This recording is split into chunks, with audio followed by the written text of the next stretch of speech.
Mä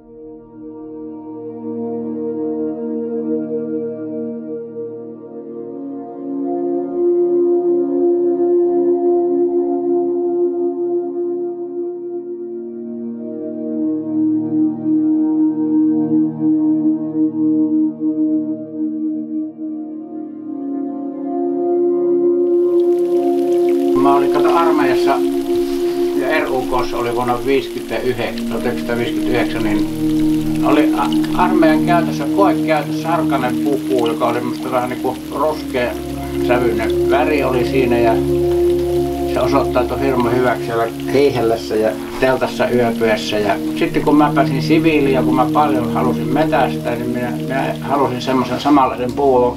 Soitin tuonne Oravaisten verkatehtaalle ja kysyäkseni, että sieltä saisin sarkaa. Ja siinä samalla kun olin puhelimessa, niin minä arvelin, että sehän voisi olla vähän eri värinen kuin mitä se armeijan puku. Kysyin, että voisikohan saada semmoisen kuin olivivihreä tai sammalenvihreä. Mulla oli sitten semmoinen kaveri, se oli eläinlääkärinä Valtimolla, sen kanssa metästeltiin, se isä oli majuri. Minä pyysin, että jos se hommaisi se isänsä puseron mulle niin kuin käymään, niin meidän naiset sitten niin kopioi siitä sitten niin kuin kaavat mulle. Ja siitä kun mä sain sen sarkapuvun päälle ja lähdin metälle, niin kaverit tuli ja sanoi, että minulle kanssa tällainen. Ja se markkinatutkimus oli silloin siinä suoritettu. Ja siitä se sitten, siitä on niin kuin se oikeastaan se Sastan tuotealku on siitä sarkapuvusta.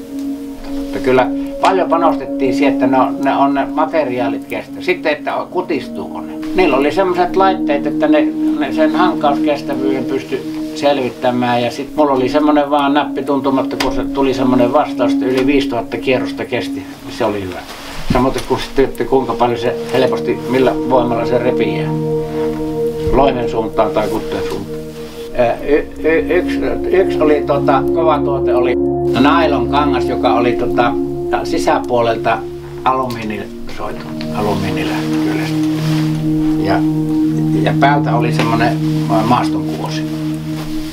Ja siitä tehtiin sitten anorakki ja housut. Ruskapuku oli nimeltään.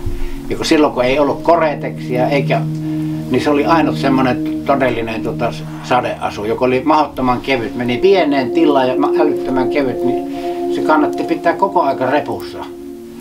Ja sitä myyttiin kyllä kymmeniä tuhansia varmaan.